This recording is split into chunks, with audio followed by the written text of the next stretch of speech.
I'm Jesa Damora, and I am an arts marketer. Before I was an arts marketer, I was an artist and have been an artist since I can remember. So I come to the idea of marketing art from within the fold, as it were. I also had the opportunity growing up to be part of the mid-century modern movement in a very immediate fashion. I grew up in a Philip Johnson house. My father was a famous photographer who photographed architecture and who consorted with people like Bucky Fuller and Joseph Albers, and I lived at the house of Isa Gropius for a time in Lincoln. So all of this was my bread and butter growing up. My sense of how the world was made came out of the arts. And when I turned 50, I quit doing what I was doing. At that time, I was running a consortium for the U.S. Department of Energy. And I said, this is either now or never. So I started doing art full-time, which I could at that point. And this was in I guess it was 2009, 8, 7, I guess 2006. Yes, 2006. And for a couple of years I did extremely well and got to the point where I was just about ready almost to say that I was making a profit doing art and supporting myself on it. And then the crash happened.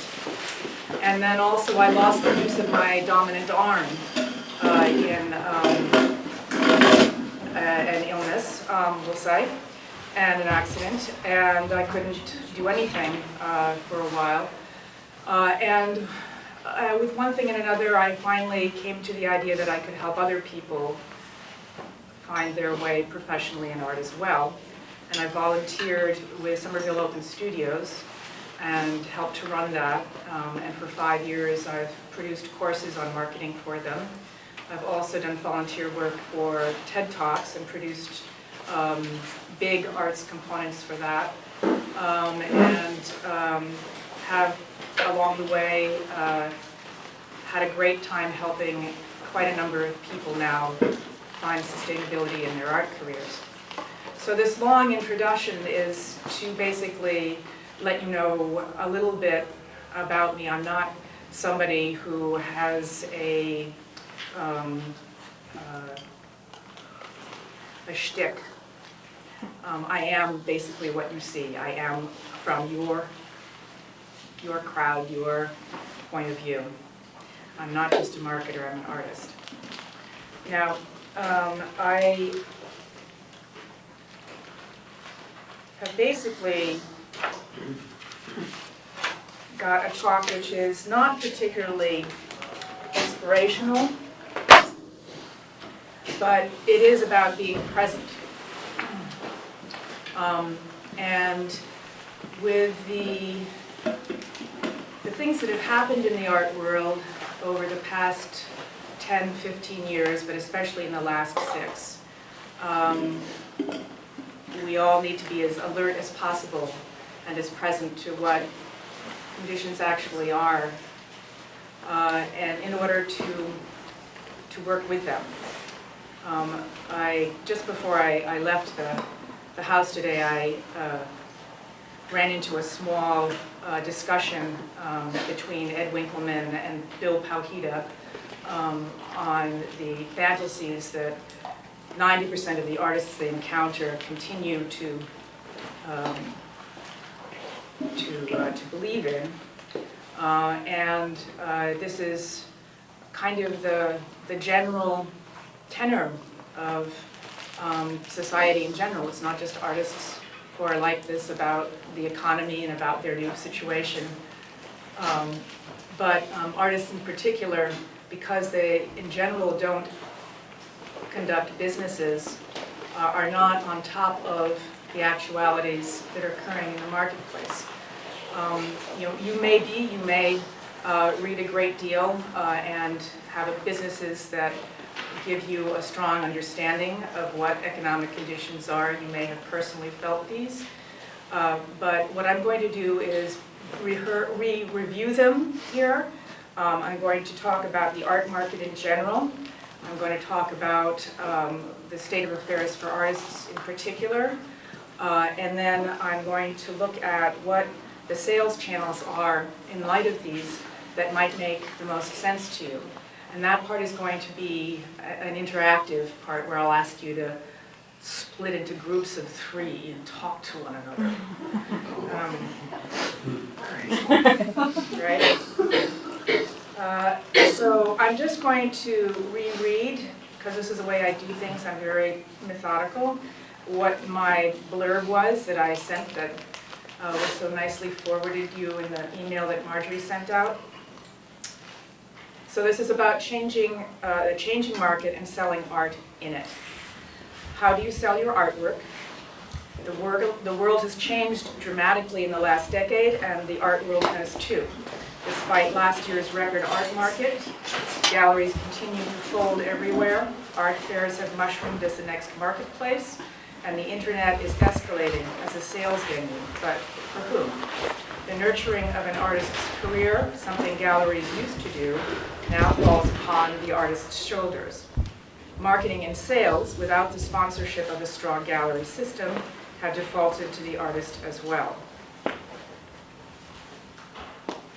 I'm going to stop there and then begin my talk here. I'd like to say first that the data herein, I owe a great deal to this fellow I mentioned before, Ed Winkleman. Raise your hand if you know who he is, please. Great. So Ed Winkleman is somebody you should follow. He runs a top-end gallery in New York. Actually, he would maybe say it was top middle end. But he started writing about the arts a number of years ago, and people started listening. And he said, my God, I'll talk some more about them. And then people started asking him all sorts of questions, and he became the person who could answer questions. He's very knowledgeable, thorough, and he is one of the best people to follow if you're going to read about the arts in general. I strongly suggest his blog. It's very readable, and you'll learn a lot. So a lot of the data for this came from that. I've also referred to Art Price and the European Federation of Art Fairs, which produces a publication every year that reports on prices both at auction and in galleries. The Census Bureau's American Community Survey from 2010-2012, an organization called the BFA, MFA, PhD Census Report, which is about how artists get by in the world, and something from the Center for an Urban Future. It's a publication which is called Creative New York. Also in here are notes that I have gotten from my friends who helped produce Getting By in Boston, which is a Facebook page that you might want to be alerted to and be part of. They talk about what's going on here in the Boston scene. And Matt teaches he's an adjunct professor at Harvard, and Tim Devon is on the board of the Somerville Arts Council. So here's the picture of the fine arts world in general. It's rapidly changing. It's somewhat murky because the art world is notorious for its opacity. But last year's record market can't be denied. It was in the billions, more than 14 billion to be precise. When we're talking about worldwide? Excuse me? Worldwide or US? This is worldwide. Mm-hmm. Yeah. And by art market here, we're talking about traditional notions of art market to some extent: painting, drawing, sculpture, photography, new media, some of that. And we're talking about contemporary, modern, and old masters. So that's quite a spread.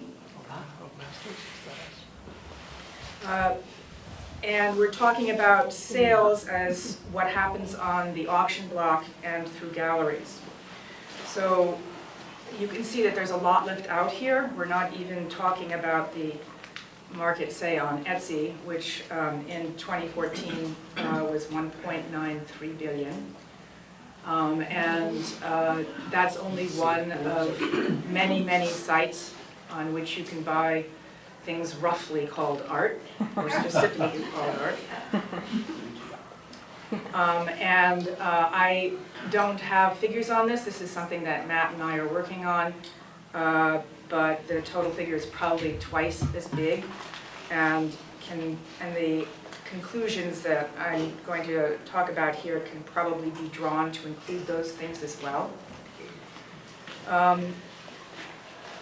So the global turnover in art has almost doubled since the slowdown of 2009, 2010.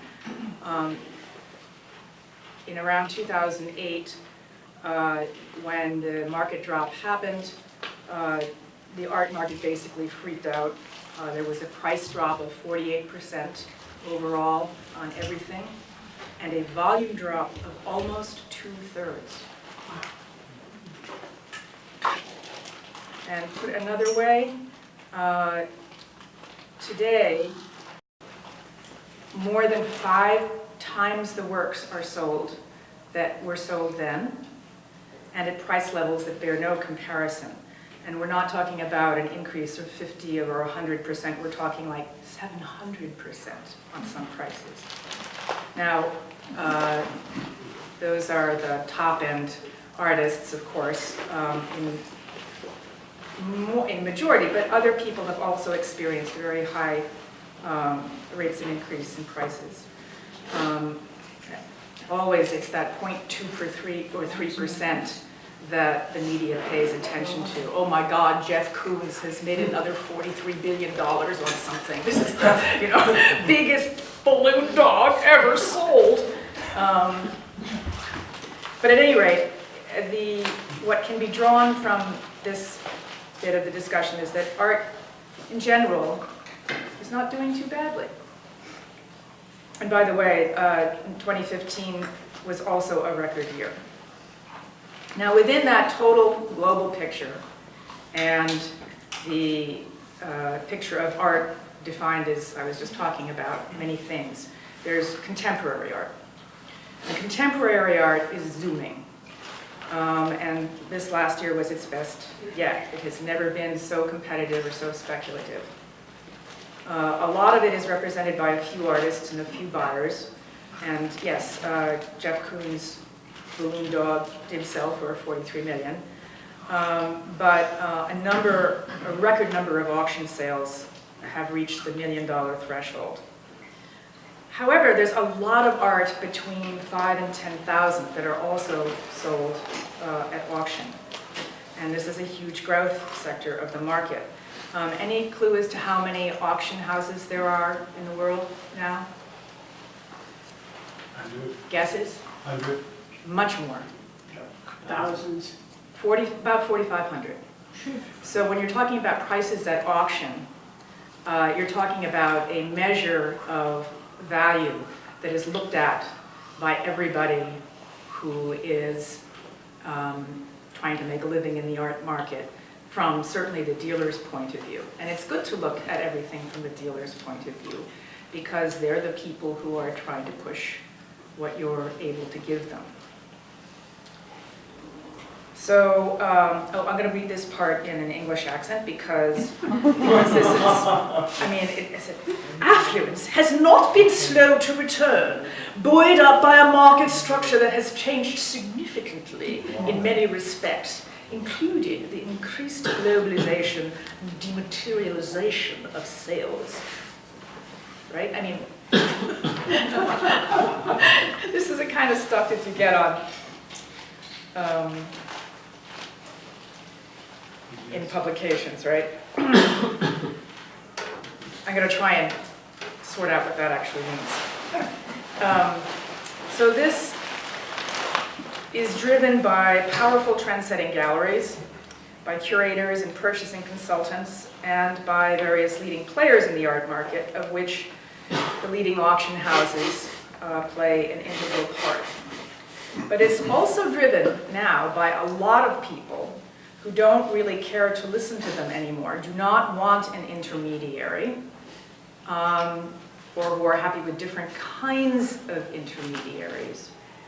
And they see stuff, maybe on the internet, and they have their own ideas about what they would like to buy. So this precious relationship between dealer and artist, and dealer and buyer, has become much less of an important thing today.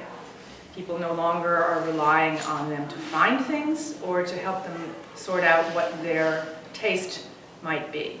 And they also are not paying them for that. So contemporary art prices have risen by over 70% in the last decade rather. And contemporary art now constitutes over 15% of the market as a whole, which is a large chunk given those other components that I mentioned before. So those who have small or moderate budgets, each year between 100 and 200,000 works of art are produced by clearly identified artists, irrespective of creation period, that are sold at auction for less than 12,000 and throughout the world. 66% of contemporary works consist of pieces that can be bought for less than 6,000. Now I want you to remember this, 66, that's 2/3 of contemporary works consist of pieces that can be bought for less than $6,000. Okay? So you don't have to be selling in the $20,000 to $50,000 range to be part of this art market picture. Now remember that these numbers don't account for what is sold outside of traditional channels or through non-commercial galleries or alternative spaces or non-profit galleries like they have at universities. So you can extrapolate, and the market reports feel fairly comfortable in doing this, although this is something that, again, I say that Matt Callender and I are researching, and you probably need to double the quantity of sales at least. So, summary of this little bit is that contemporary art is one of the fastest growing sectors of the art market, and affordable art in particular. Sounds pretty good. So another part of this is that this last couple of years has been pushed up by a globalized demand, particularly with buyers from Asia, the Middle East, and Russia. So competition is global, and art has gone global. But the US generated $650 million from contemporary art, nearly $90 million more than China. And this strong performance was essentially driven by New York. And the point that I want to make here is, you think New York is important? Yeah, New York is important. New York is the global capital of the art market. It's home to the biggest art collectors. It has the most powerful galleries, and it has the most prestigious museums. It also has the strongest networks, allowing for the fastest emergence of young artists in the world. So people may say, oh, Sao Paulo. And this is true, there's a lot going on in Brazil. And they may say, oh, China. And there is a lot going on in China. But that's over there, and we're here. And unless you want to move to Sao Paulo, well, I mean, you could do that, or you could team up with somebody if you were, let's say you actually do stuff that is South American in nature, and you want to build by having closer association with people who have that same outlook. Well, maybe that is a good idea. And it's doable because of the internet. Oh yeah, so an example of this is Julie Moretu. Do you recognize this name, Julie Moretu? Yes. Yeah. So just like 10 years, like she had a real trajectory, and she's had a lot of things in her favor. But 10 or so years ago, she was doing cover art for my friend PJ's album, Dabo Band. Do we know Dabo Band here? Anybody know Dabo Band? It's it's great. It's African jazz, I guess you could call it. And she's now ranked the 15th most successful artist in the United States ahead of William Kentridge. Right? And by the way, I saw his show at Marion Goodman's a couple of weeks ago, and you should all see it. It is incredibly moving and wonderful, and worth going down to Chelsea just for that. Okay, in the graphs that show where and how much art is sold, New York City leads by a wide margin. Other places have stuff going on too. All right, I just tell you this, but New York City is where it's at. Can anybody guess the 3, quote, best performing artists in the world? Best performance, how much money? How much money they've made? Yeah, what like rated, like the top, like Davies first. Nope. Jeff Koons. Yep. Nope. Nope. Nowhere. Nope. The German, Nope. the Nope. Pompidou. Nope. Anselm Kiefer. So the first one on the list is Basquiat, Oh. dead guy. Oh, okay. So the secondary market is huge, remember that. Then Jeff Koons, and then Christopher Wool. And these are all repped by Gagosian, and they're all Americans. The number 4th person on the list is Zheng Fanji, and he's Chinese. And 46 of the other top 100 artists are Chinese. Wow. So there you go. So, yeah, you all want to pay attention to New York. Read publications from New York. Find out what's going on there. Go there.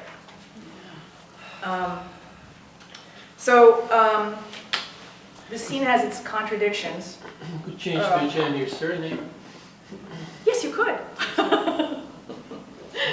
But excuse me, can I ask Yes. a question? Yeah, speak up, please. But most of the artists, most of the exhibitions that happen worldwide, be it in museums or elsewhere, are organized by the top 5 galleries. Yes, you're absolutely right. Pace is one. Yep, Hauser and Wirth, White Hugh, Gagosian, Marion Goodman, yep, Werner. Zorner, yep, exactly. And there's a reason for that.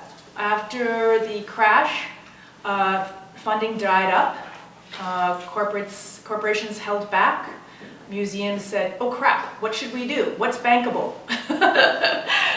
And so they looked to the top galleries and the VBAs, the very bankable artists, for shows. And so the 5 top galleries basically represented, I think, about 50% of who was shown in museums for a couple of years, which made it very difficult for other people. What about museums that are state subsidized, like in Holland? Do they go with the same route? You know, I'll get back to you on that. But those galleries that are in, I mean, museums are not as much in competition with one another as galleries are. They, so they have more latitude. But museums here, they have to pay the bills. Yeah. So, so when I was like just about doing, really great, I thought, with my own art, and I was looking for galleries in Provincetown, I went there, I saw a bunch of people, everybody liked it, and I thought, oh my God, I'm going to get at least 3 galleries here, I'm going to have to choose, and then suddenly nobody was answering my calls. It was like late 2008, but this is when nobody was answering people's calls, and all the galleries just got totally, the phones went dead. So gallerists were not getting calls back from buyers, investors deaccessioned, artists stopped selling, and as I mentioned before, prices were off by 48% and sales down by 2/3. There were at that point roughly 1,500 galleries in New York. Now there are 1,000. 1,500. Yeah. What? In the New York City area. Oh. And so we tri-state. Now there are 500 or 600. galleries in New York City total? area, yeah. Yeah. Wait a minute, from 1,500 to 500? Yeah. 2/3 of them closed. Oh, my God. 2/3 of galleries closed. And never reopened. Or they joined with other galleries, and that's what a lot of that also. But some galleries are moving to Lower East or the Wishing Yep. area. Yep, after Hurricane Sandy, the rents went up, believe it or not, after all that horrible flooding and disasters and everything. Well, the High Line was basically changing the west side, and so there was a lot of real estate speculation, and prices went up.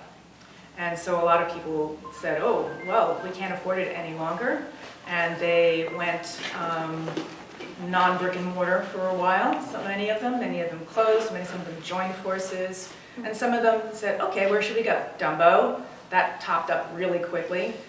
Bushwick, that's also getting kind of expensive, and Lower East Side.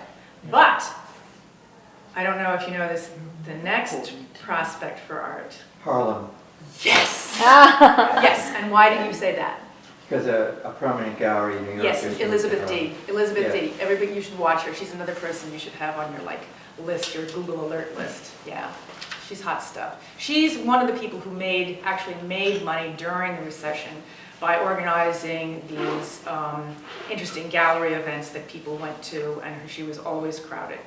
And what she did is the kind of thing that we all sort of have to aspire to now, because the typical pathways just don't work, so we have to do different stuff.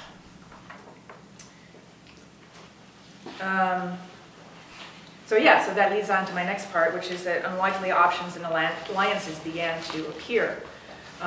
These art gatherings where people would put up art on clotheslines with clothespins, and everything would be $25 and you could wander through it, you know, take a piece, leave a piece, or take one and leave $25 and so on.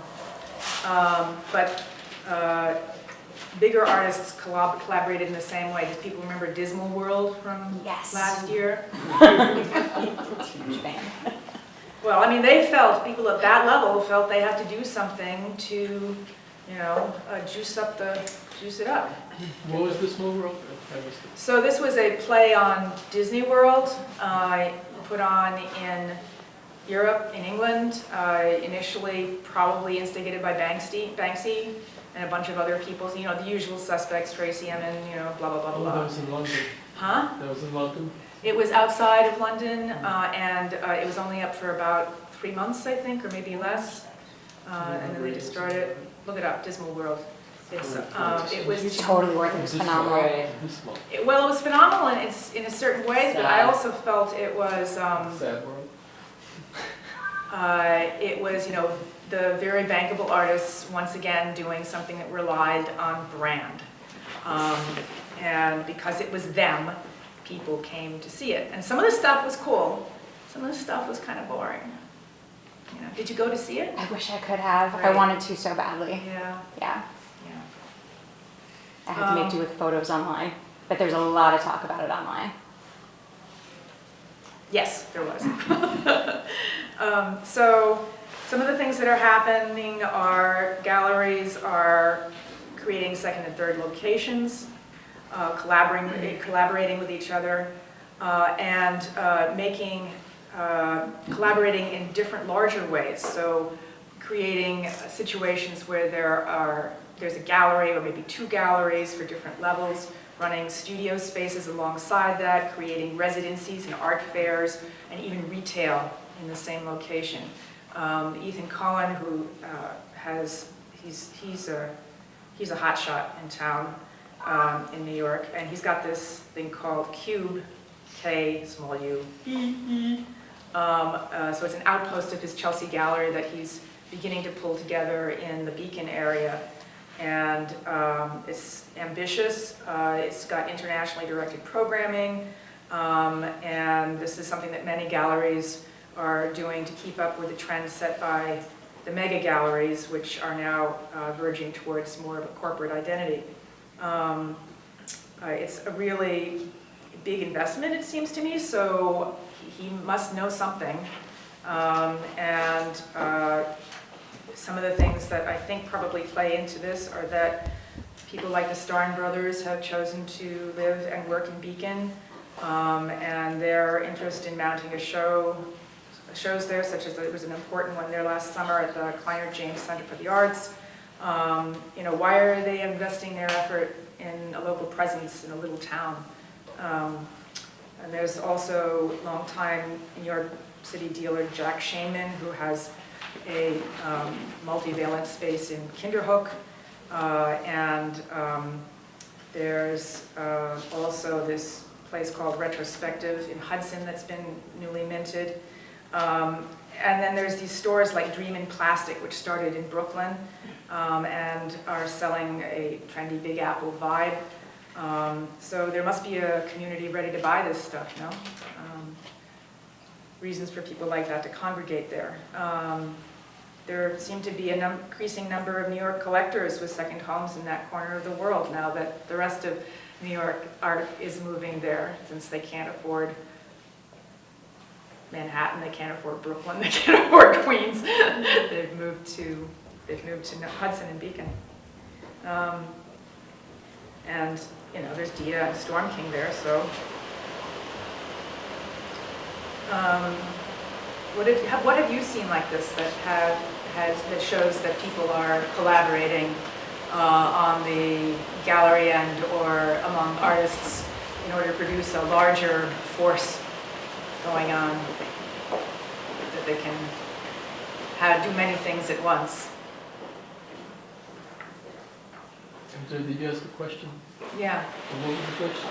What have you seen that is like this, where people are collaborating on some high level to accumulate many functions or businesses in one place, or many artists in one place to do many things so that they can pool their resources?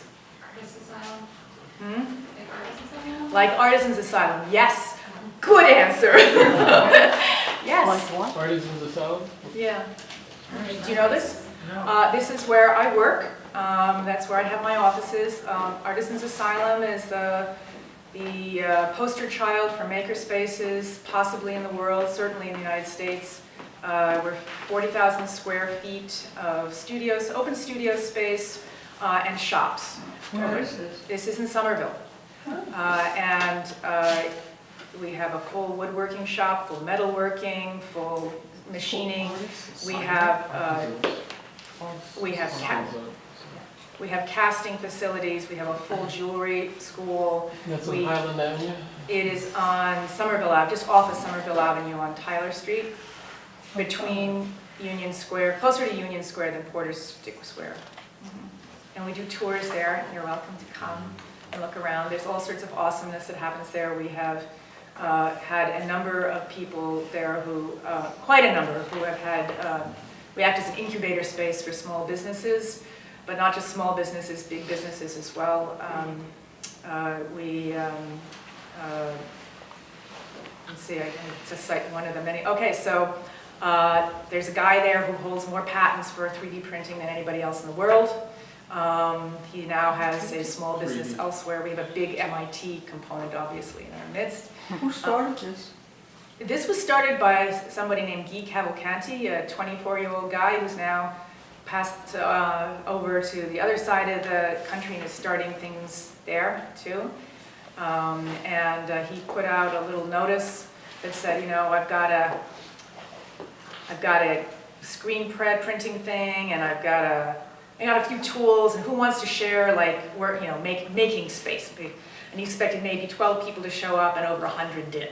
And he said, woo, I guess I've got something here. And so he ran with it, and they had for a while a 9,000 square foot space over by Brick Bottom. And then they outgrew that very quickly, and they got this other larger space where the Ames Envelope Factory used to be in Somerville.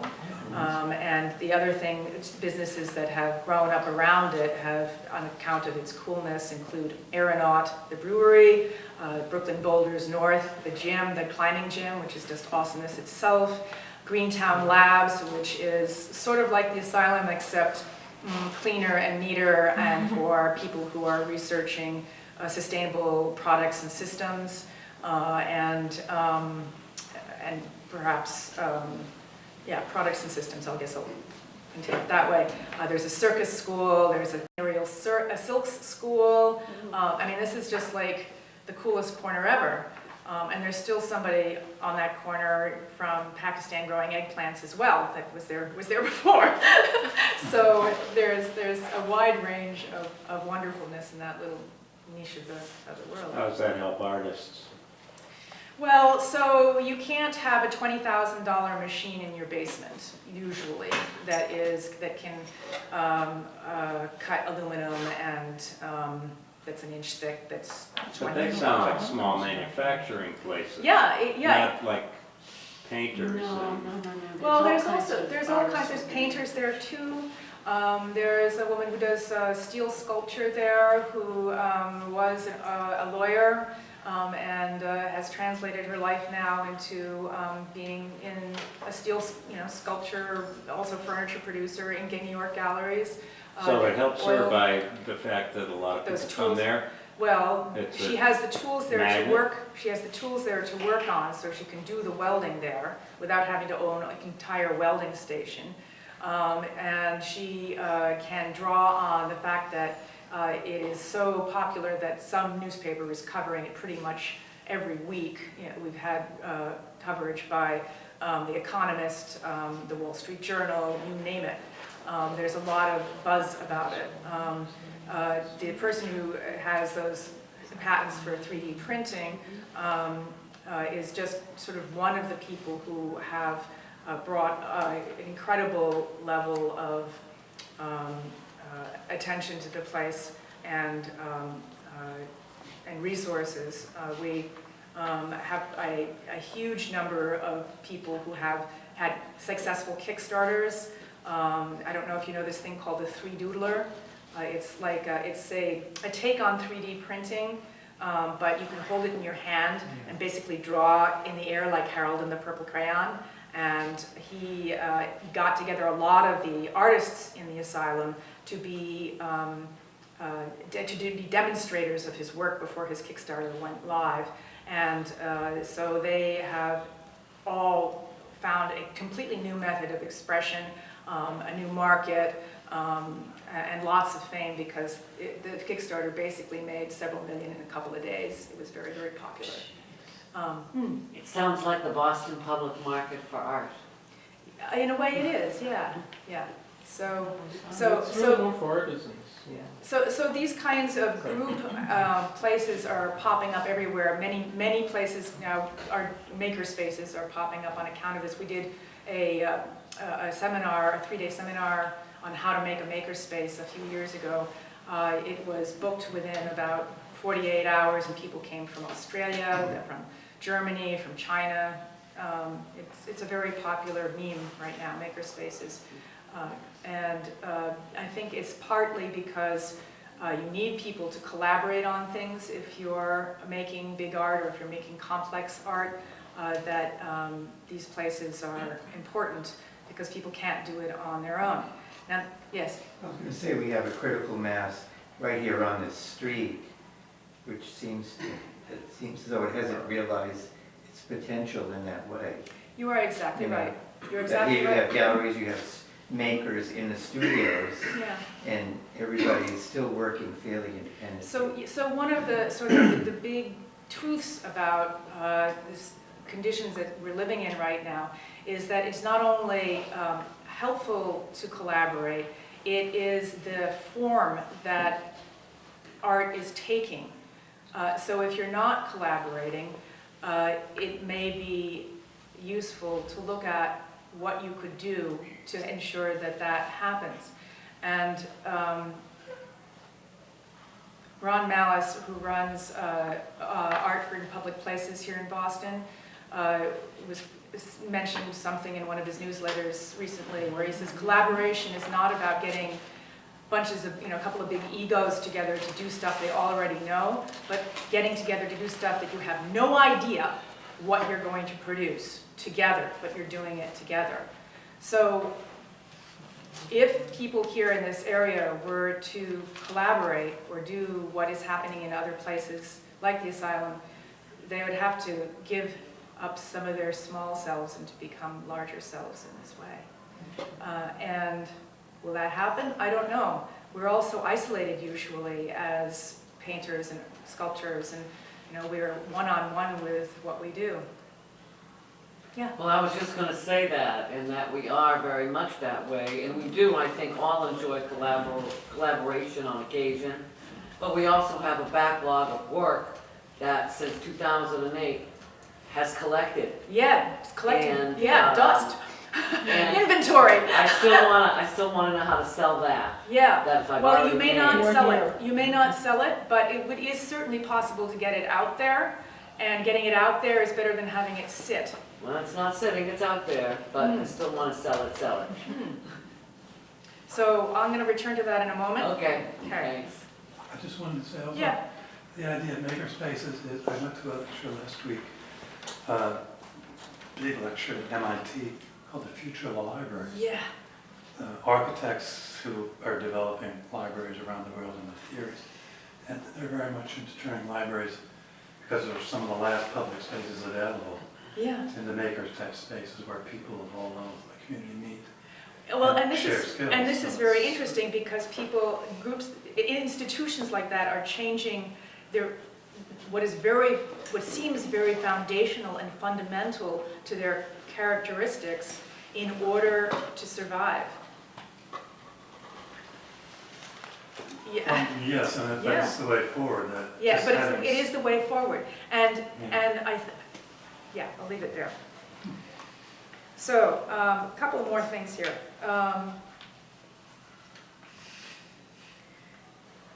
These very bankable artists, and we'll go back to, so Damien Hirsch, it's actually, I agree with Joanne Matera, who calls him he who shall not be named, in the same way as Voldemort. He has a whole crew of people working, just like Koons has like 90 people in his studio, and Koons has people doing his dot series of paintings. He doesn't actually do them. That's fine. This is not new, but he has peripherals like tote bags, stuff like that. When they when Gagosian did his big show in all, 15 of their locations, they had basically the same kinds of marketing procedures and structures that, Cirque du Soleil has. When you go to Cirque du Soleil, you have to go through this gauntlet where you can buy stuff, both going in and coming out. And so it's the same thing. You have to get a piece of the action in order to get through the gift shop. Yeah, exit through yeah, right. So there's those, and then there's this branding issue, which we were touching on before. Jerry Saltz says that, and he's another person that should be on your read list if you're not reading him. Jerry Saltz. He is more than a critic. He is a pundit. He is a character. He's a gadfly. He's a gadfly, but he also says some really true stuff that's worth listening to because he sees more art than any of us. These big shows that the mega galleries put on allow really no room for conversation. It's like it's in your face. This is what you shall believe. These people are great. We're going to show every damn thing they do, even if it's 50% more than we have to, and it's not really that good anyway. Like that show of Koons last year of gazing spheres. These little blue garden spheres were put on this little stick coming out of famous paintings, which were basically photocopied and in big frames. And there were like, a couple dozen of these in Gagosian. And I'm wandering around saying, okay, who's wearing the emperor's clothes here? But whatever. They were funny. So this business of spectacle and success, this supply-side abundance, though, tend to take over and leave no room for other people.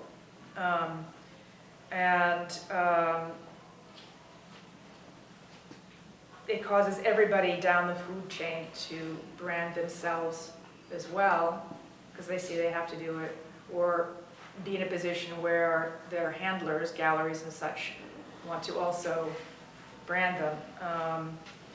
William Kentridge now has a look, despite his authenticity. You know Elisa Yuskavage when you see it. And it's worked super well for Thomas Kincaid. Brands himself as the painter of light. Little cottages in the woods, rabbits in the lawn, lights coming on in the kitchen as you head home for some pie. That's not art. Is it? There's a great series of paintings by somebody who has combined Star Wars imagery with the imagery of Kincaid's. He makes these paintings, you know, where you're coming over the hill and suddenly there's the Death Star. You're not shooting the rabbits and so forth. There is a show locally at Lot F Gallery by an artist who was actually out of the asylum calling himself by the theme of this show. It's called Wolf Tits. And this is a brilliant show. The stuff in it is great, but he's also branded himself. And how he's done this is, so the show is basically, there's a lot of steel sculpture, and the main centerpiece of the show is made out of all this very thick iron, I guess you'd call it wire, that has been made into this large wolf. The wolf has teats like the wolf that is, you know, that took care of the Romans, and each teat had it had beverage coming out of it at the opening, so you could put your glass under the teat and get. Where is this? This is at Lot F Gallery. In Chinatown? Yeah, sort of. It's more the financial district, and it's one of the best galleries around, I think, because in part, everybody from every walk of life goes there. It is so varied and diverse. It is just wonderful. It's sort of like a New York gallery. Where is it? Here? It's on the financial district. How do you spell it? Lot F. Lot F. A lot F. Lot F Gallery. So this branding that he's done for himself is, so there are several wolf sculptures. Some are done as trophy heads on plaques. There are carnival games that you can get small toys with. So he's done stuffed wolves that look like the ones that he's done in metal. There are acrylic plaques on the wall that he has cut with a laser cutter that have wolf imagery on them. There are all kinds of artifacts you can take home with you. There are games you can play, putting in a quarter and get something out, which is also like a sticker that you can put on a bridge or your computer or whatever. This is absolutely brilliant. It's given the current market, and it's not too sort of cynical. It's actually fairly genuine, so it manages to be both successful, use the current, you know, expertise, knowledge, you know, wisdom, and yet be fun. So I really suggest you see it before it leaves. So you're saying he has accessories? He has an experience. He has an experience that you. So it is what his point of view is expressed through many media. And you can interact with it in some fashion and wonder about it. So it's not just it's a varied experience. It's not just something on the wall or something on a table. It sort of leaks into many other dimensions. So he'll be very successful. So, Billy, okay. The rise of the mega galleries. This is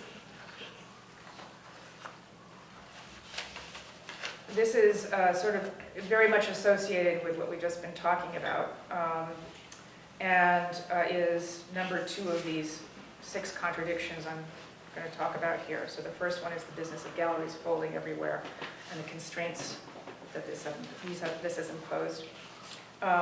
So the art market as such has only existed in this form for about 30 years. And in the 1940s, you could name the major artists working worldwide in a short conversation. They all knew each other. They go to the same parties. Some bigger galleries like Leo Castelli arose. He was a showman and a trendsetter, and sort of like these big galleries like Gagosian now, but not quite as corporatized. He was also a guardian and a promoter to his stable of artists over many years. Gagosian tends to steal artists from other galleries. This is a big big component of the art world now is pilfering artists from lower level galleries.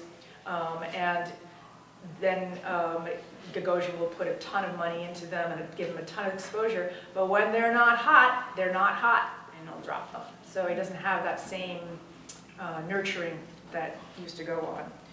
But this is important because this affects everybody else down the food chain. Well, that's it. There's Yeah. no nurturing. Yeah. Nobody nurtures. Yeah. It's like all on This- you. Exactly, and that's why I saw this gap and I said, oh, I can do this for artists instead. So, you know, that, and other people would, I'm sure, see this gap as well. How do we survive? Well, Here I'm in getting to that. Boston, which is I'm getting to that, all right? All right, so this has negatively impacted the entire gallery system because they have to keep up with the Joneses or, you know, lose it. These guys, these 5 galleries represent about 300 artists. And they have deep pockets, they have many locations. I mean, Gagosian owns a whole building in Manhattan, and he owns tens of thousands of square feet everywhere else. And I mean own, not rent, so this is another tactic galleries have taken now. They don't rent any longer, they own so that they can have, you know, control over what they do. And this, they have deep pockets, they have public perception of sizzle, you know, right. And at a certain price point, it's more profitable to open a space in another location than it is to see the artists that you've worked hard to develop a market for be snapped up by a gallery already operating there. So locations in London, in Madrid, so on and so forth. Yeah, and then I'm going to go back to something somebody mentioned before. So nearly a third of all the major solo exhibitions held in the U.S. museums between 2007 and 2013 featured artists represented by these 5 galleries. At the beginning, these were about 40% more common because of the corporate sponsorship drying up, and they needed to have big names. So number 3 on this list is there's tons of museums opening, and I'm going to go a little bit quicker now because I want to have time for our interactive piece here. So more museums opened around the world between 2000 and 2014 than during the entire 19th and 20th centuries. And this movement is continuing. More than 700 new museums are started every year now. Isn't that amazing? Yeah, it really is. And I can show you the You don't mean just art museums, I mean museums in general. Yeah. Yeah. But a lot of them are art museums. Collectors usually make them, right? Excuse me? Collectors make these museums. Many times they do, yeah. It's a big tax write-off. It is a big tax write-off. And yes, and this is part of it, because all these people with all this money are looking at where to put it. Absolutely. And that's why there's this real estate boom as well, in Boston and in New York and everywhere. Number 4 on this list is that art fairs have mushroomed as the next marketplace. There are about 250 worldwide, and they're counting. Auctioneers are on the rise. As I said, there's about 4,500 internationally. There are 8 fairs in New York in March alone. I think I'm going to all of them. It's the ADAA, the Armory Fair, Moving Image, Volta, Fountain, Scope, Independent, How do you Pulse, find out Art on about these Paper. fairs? Just look it up online, art fairs. How do you Consult the Google. That's the question. How do you get in? Well, so I figured out for these 8, I have free tickets to a couple of them, but basically it's costing me a couple $100 to go to 8 fairs. I'm going to show them not to go. Oh, well, how do you get in them that way? Well, first you should go look at them if you haven't been, so that you understand what it is that people are looking for.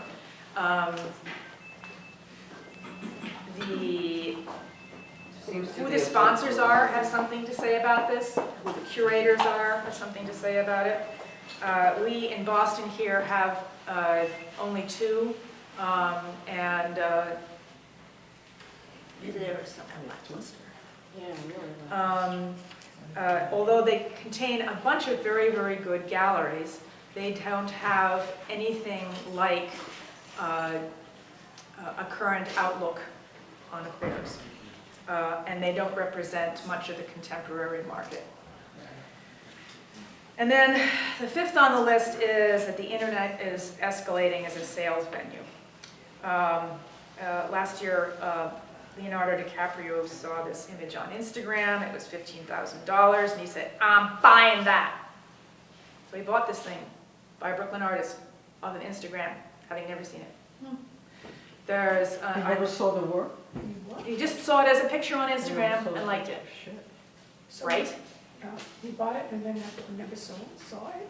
Well, he had never seen it in real life. Oh. He had just seen it on Instagram. They didn't go to see it in real life? No. They thought- No. But Leonardo does a lot of research. He goes to every fair. He goes to He all knows these who these fairs. artists are Yes. probably. than- Yes, than- he does, and you're absolutely right about that. But he's not the only, he made the news, and this is sort of a defining thing about social media.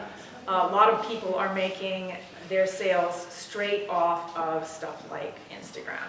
I have a client who has coordinated her activities on Instagram, Pinterest, and Facebook, so that she knows she's a ceramicist mostly, and she has, through Pinterest and her amazing boards on Pinterest, become a sort of a museum. She's got thousands of followers, and she's met everybody who she follows there, so she knows all the ceramicists around the world who mean something to her, and she's got the pinnacle of good taste, so she knows, you know, who to become friends with. And then she has a Facebook page. She sells stuff off of her Facebook page regularly because people go from Pinterest and they see her stuff there, and they wind up there. And on Instagram, the same thing. She becomes friends with people, and stuff happens, and she has one thing feed to the next thing, feed to the next thing, and she's built herself a business this way. Maybe not a great business. She has to actually show in real life in some very high-end galleries, but they're in Europe, so that's a little bit, you know, What's her prohibitive. name? Leili Tofig. Who? Leili Tofig, Towfigh. Leili. Tofig. She's amazing. She does really good work. I'm just wondering how you see a small cooperative gallery like this within that global picture. These are great places. This is where you get to experiment. It's where you get to meet other artists. You have to be you have to have skin in the game in some way that is not going to be too harsh on them in order to move forward and feel confidence. And galleries like Galatea, other cooperative, these are great. But if you want to be successful and sell in the art market, you actually have to go out and fight in the field, so to speak, and get yourself in a commercial gallery where their interests are basically making some money and paying their rent, and so they look at what will sell, and you need to be cognizant of that and see how your work plays into that. And you may have to change it some in order to make it work, or you may need to do a lot of work and find out, places that actually jive with your work, so that. So we should be looking for another gallery? Absolutely. Oh, yeah. If You can't just be in one gallery. Yeah, you cannot be in, inspecting. you cannot be in just one gallery. B, anything that is nonprofit, alternative, or, funded basically by the dues of its memberships is vanity. It's all vanity. That's what I told them. Oh, This is a way of getting out there. This is, Vanity gallery? this is not a vanity gallery. it's not, it's one's own vanity that, that says that you can just rely on something like this. Like, Yeah, why, because why people, not? no, I don't mean this as a vanity gallery, no, that is a different thing, sorry, I probably shouldn't have used that word. Like one But way it's to a meet start. you is represented by 3 different galleries, but she still has to teach and she has to do something else. Yeah, I think you're absolutely You right. have to keep putting your stuff out there, and I know someone who shows in like 5 galleries and she's very successful, but she says she has to keep putting it out there because this gallery is gonna drop you at some point because all their customers have already scooped up all the work of yours that they want, so, you know, you have to, it's an ongoing thing. It's hard. right. Question? Okay, so I am going to just, Question over here. yeah, What about working with art consultants and interior designers? Do you think that's Yes. a good way to go? that's one of many sales channels, and I'm gonna go into that. That's Okay. gonna be our little work here. So there's lots that we can say about the internet. There's all these different kinds of things that, does anybody know the site First Dibs? Yeah. Paddle 8, Yeah. you know, Paddle 8. Yeah. Okay, this is, you should know about these, and these are places where you can, are really wonderful. Paddle 8 is especially great, Could you spell because that? paddle, like paddle, Yeah. 8, the number Oh, 8, Paddle all 8. one word. Because you can put your stuff up there, and they'll evaluate it for you. They'll give you what they think it's worth on the market. This is priceless information, which they'll do for free. Oh, never heard of it. That's Where is Yeah. this paddle aid? Online. It's online.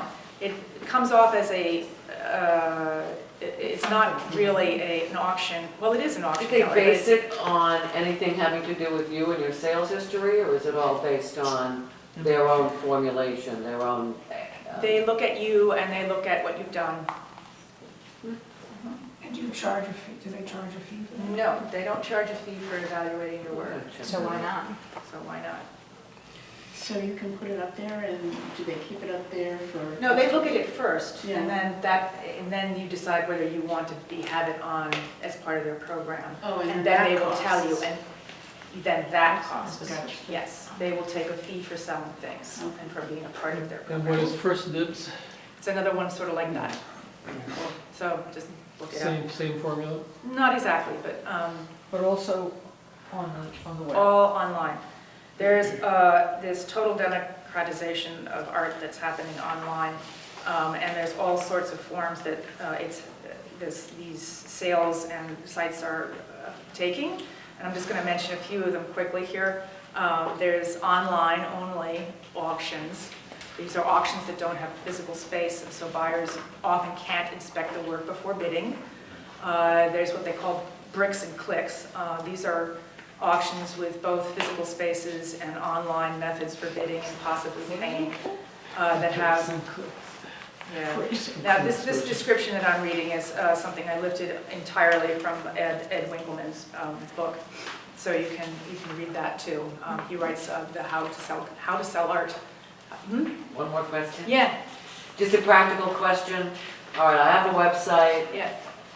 Should I have a website where people can actually purchase my work from the website?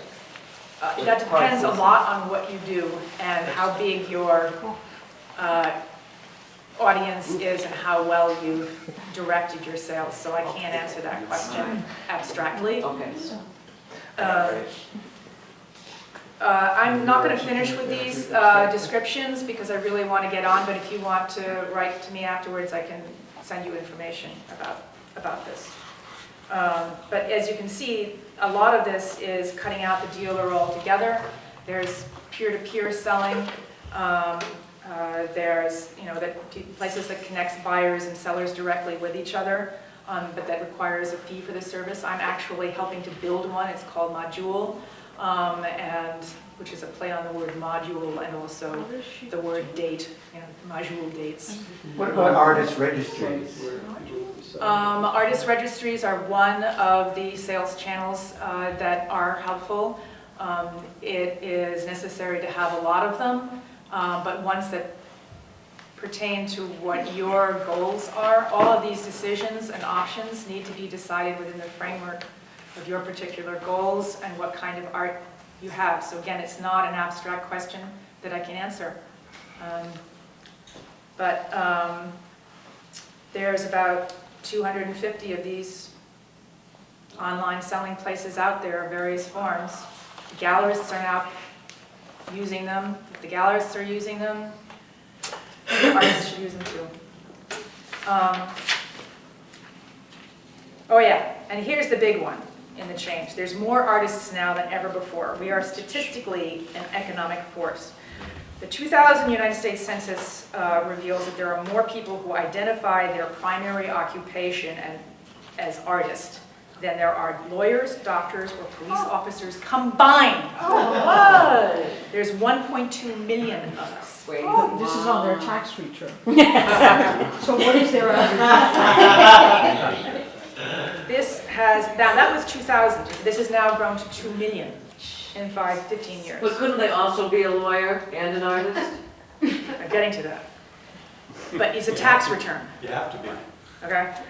So each year, our schools graduate another 100,000 students with arts-oriented BFAs, MFAs, and PhDs. Now this includes all the arts. And we're not talking about architecture and design here, but we're talking about visual and performing arts, general crafts and design, folk art and artisanry, dance, design, applied arts, drama, theater arts, stagecraft, film, video, photographic arts, music, fine, and studio arts. That's a lot of people. And since 7 out of the 10 most expensive schools in the country are art schools, artist graduates live with unprecedented debt burdens. And here's how this is working out. There's actually a lack of overlap between working artists and arts graduates. And this is a really interesting thing, which I got from this study done in New York called the MFA, BFA, PhD.com something artists thing. 40% of working artists do not have bachelor's degrees in any field. Only 16% of working artists have an arts-related bachelor degree. How about masters? Though arts graduates may acquire additional opportunities and skills from attending art school, arts graduates are likely to graduate with a significant student debt load, which makes working as an artist difficult, if not impossible. So the majority of arts graduates work in non-arts fields. Only 2 million arts graduates nationally, only 10% or 200,000 people make their primary earnings as working artists. So this is the competition there is. So in addition to that large picture of art being very successful and big shifts in how it happens, there's this really hard, cold fact. Most of us are not going to be able to say, I work as an artist full-time. That's it. Okay. Median earnings for working artists, $30,621 a year. We're rich. Now, That would be great.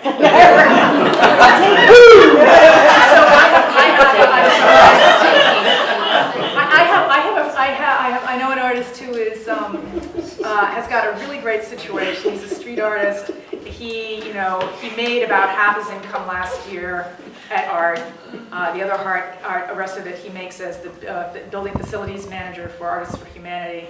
And he can do his enormous murals in Artists for Humanity on this enormous floor that they have there.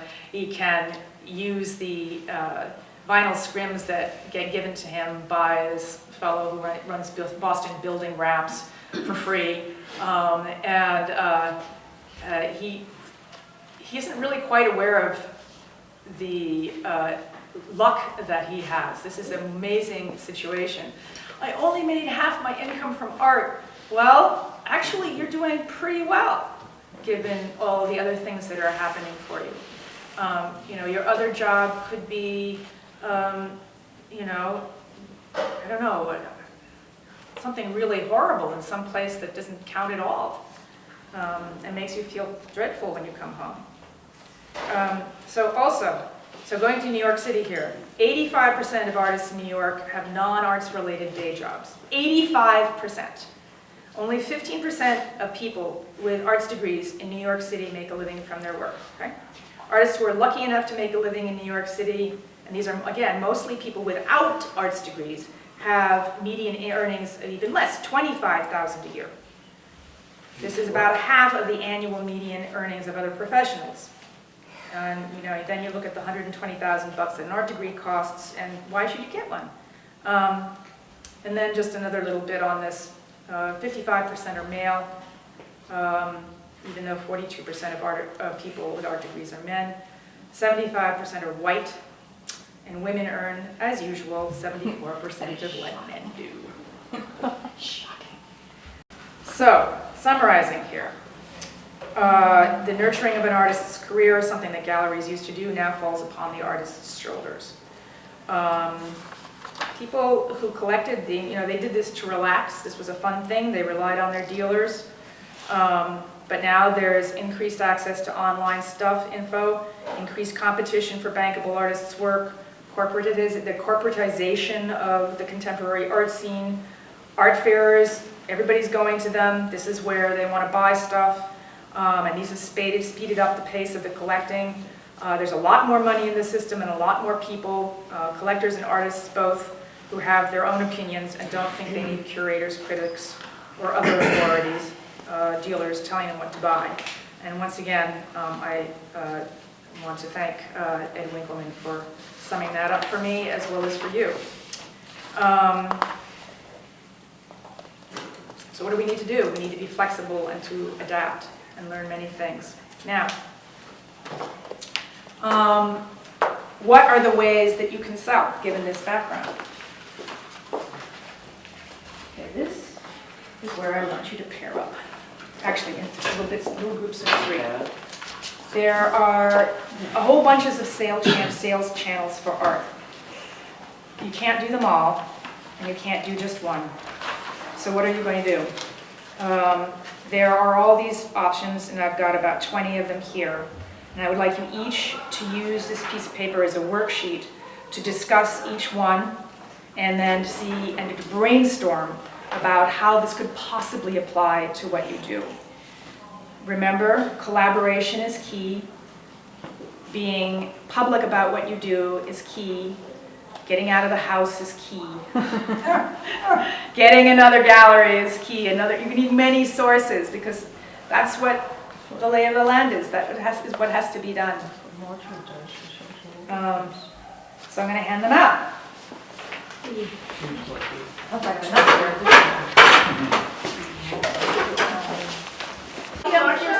Among yourselves, I would like you to look at the first one, which looks like, what is this? How could this possibly, right, work for me? Well, so now I'm going to show this here.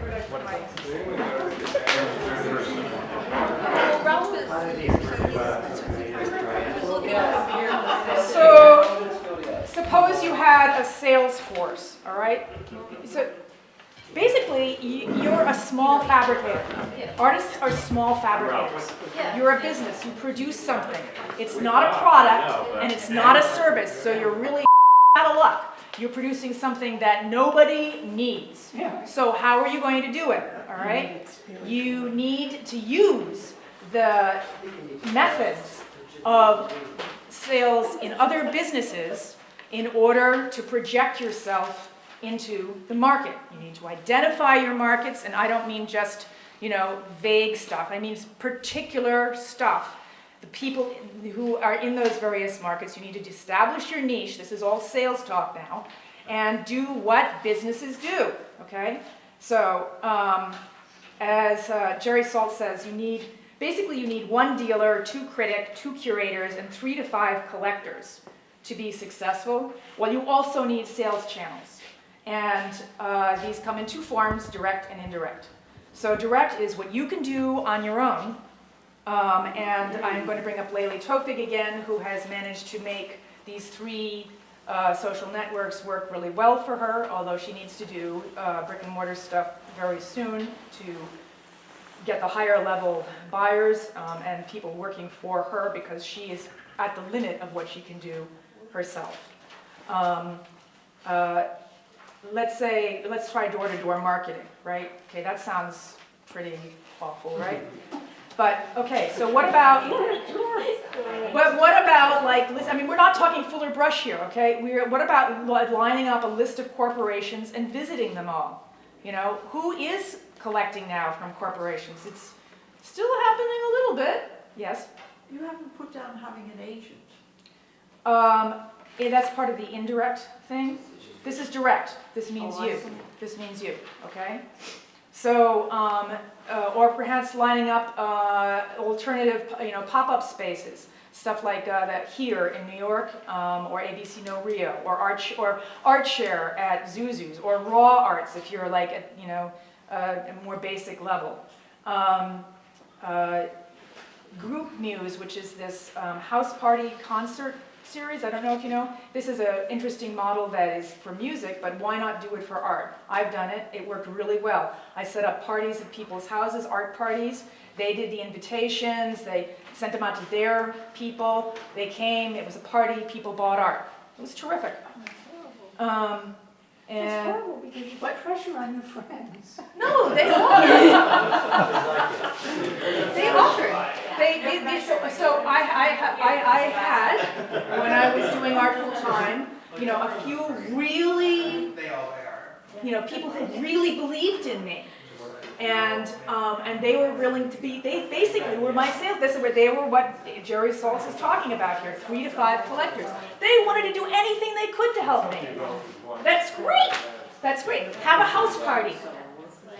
Not like your friends, like. But these girls that fight, you don't even know. Yeah. Yeah. So, talk about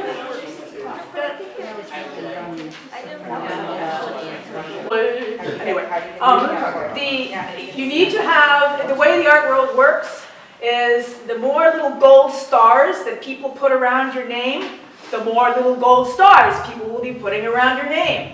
So as many people as you can get, even if you pay them to write something about what you do, is important because people want to know what other people's opinions are. This is how you gain currency in the marketplace. You gain currency in 2 ways. One, by having your work at auction, where if you have your work at auction, a price is established which everybody regards as the price. Okay, whether you've sold stuff for much higher or much lower, whatever, that qualifies. Okay, the second thing is having people write about what you do so that people know what to think, because people don't know what to think. Which is, they can't think on their own. I mean, a lot of people do, and this is, the younger generation that's coming out now that says, well, I'm just going to go and get this because I like it. But then they're not going to spend a whole lot of money on it either. And what people say about your work makes a difference. So a way to start this is to get bloggers to talk about it, to do interviews on television, even on radio, where you can't see the work. You have to be able to talk about your work. Write a guest column for somebody on other people's art, that its relevance to yours. You're not going to get the top reviewers to talk about you until you have more people making noise so that there is some kind of frisson about it. So you just have to build it up like you do, like you learn how to cook. You don't make some, fabulously amazing, crazy dish first. You make the little stuff first, and you make the parts of it, and you get good at it, and then you get more ambitious. And it's the same thing with getting reviews of your work. So, yes? It just feels to me like the art world is mimicking the business world and Oh, it is the mindset. Well, it is, but but I still like to feel like art should be setting a precedent for coming from the spirit. Well, good for you. I'm sorry to be cruel about this, but either you want to be successful and make money at it, or you're not. So this is I'm going to use this. I agree. Well, it's harsh, but it's true. I mean, It's harsh, but it's true. I mean, you can either have your reasons. Okay, so my Validation. You have to maintain your own spiritual center in the midst of. That's correct. Yeah. Babylon. But you can't not be a part of And that. it's not all Right. Babylon, a lot of it is tons of fun, and it also You presents make tons your of own opportunities that you wouldn't otherwise think of. So, you know, my background is as an architect, so I had to design stuff that I liked, but it also suited my clients' needs. That was it. That's the deal, that's the game. It's the same with art. And your clients are just, you know, less visible. But you have them, and you'll have people who like what you do, as opposed to what other people do. You just have to- Jesa, Yeah. some people are asking about how Galatea can generate more sales as a gallery. What did she say? That's not something I'm going to go into this evening. I think we should have a rental program. That's a much higher level. A rental program is probably a good idea, but it requires somebody to work at that and to maintain connections with and make lists.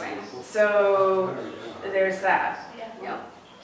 You could collaborate with some other nonprofits. There are other rental To programs. use whatever, yeah, to Just to let everybody know, Ed Friedman is on a rampage to get, to project into the corporate world, interior designers, et cetera, et cetera. So the ball is rolling. I want to talk about one of these things here, the trade shows. So something, and I'm going to report on something that I did. So a lot of my drawings at that point were enormous flowers, and what I did was I said, okay, I need to ally with Massport. I need to have them at the flower show. And so what I did was I basically got to know people on the board. I said I would do the themes for that flower show that year. So I showed my art in the VIP area. It was in a number of talks that people were talking about certain plants, and so I had my art there so that they could refer to it. I basically like saturated the garden show with my stuff. So that's how I got myself for sale at the Massport store in the Elm Bank, and that opened up a lot for me. And I also came to understand that a lot of the people who were interested in my work, so for instance, I thought, okay, I draw peonies. Let me get, you know, the Peony Society, or I draw lilies. Let's get the Lily Society. And there's all these little, you know, these very specific niches that for each kind of thing that I drew. And I realized that the Lily Society actually was not going to buy any of my work because they were all really like spending all their money on bulbs. But they knew lots of people who had houses where they had big flower gardens where they were honored guests in some way because they knew about this wonderful topic of lilies.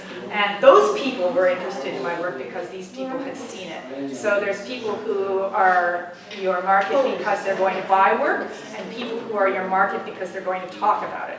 So in a sense, going back to the importance of people writing about it, they are your market because they're going to talk about it.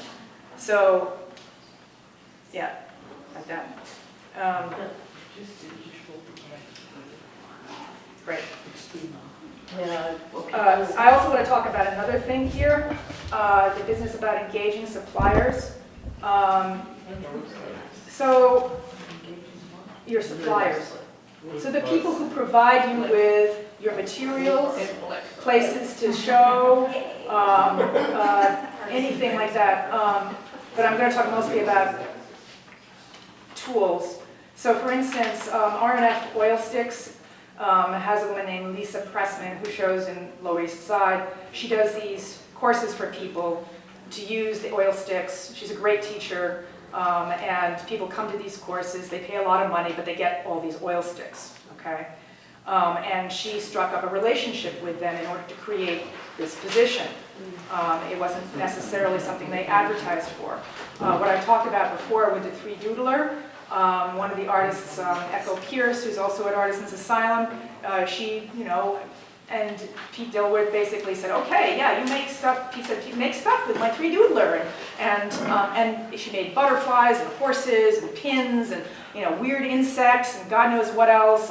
And they were terrific. They utilized the tool really well. And she's gotten many clients for these pieces of art which she's created, and he shows it on his websites, which is just viewed by hundreds of thousands of people. So if you wanted to do that, you could get in touch with a sales rep from whatever company you're thinking of, get some genuine conversation started, and people are happy to hear from you there because they're looking for ways of getting the word about what they do, find out if there's any good deals on inventory, products they want to liquidate, specials of the month, do something with them to highlight them, but do this really only if you're interested in having a relationship with them.